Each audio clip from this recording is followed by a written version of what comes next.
Hundreds of thousands of protesters have taken to the streets in that country over the weekend, rallying against the rise in far-right extremism and the popularity of the anti-immigrant party, the AfD. To discuss, let's go to Bloomberg's Oliver Crook, who is live on the ground for us in Berlin. Ollie, what is at the root, then, of these protests?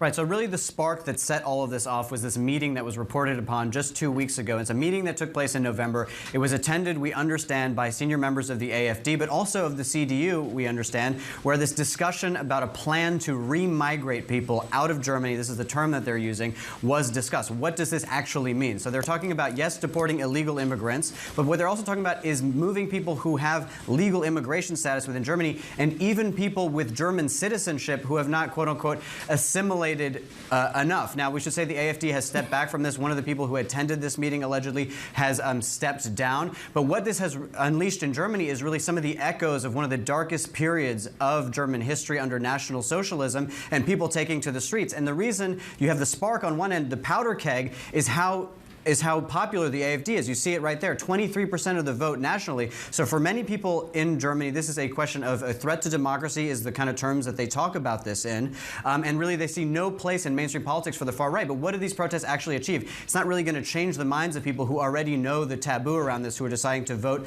AfD. And the other thing that has been discussed in part at some points is banning the AfD, which there are provisions to do in the Constitution if a party is a threat to democracy. But if it's not, which is what the AfD would say, then you can't really just go around banning parties that you don't like what they're saying. And this is at the root of a tension that is growing more and more within Germany. But Ollie, why does the AfD have so much support right now in the first place?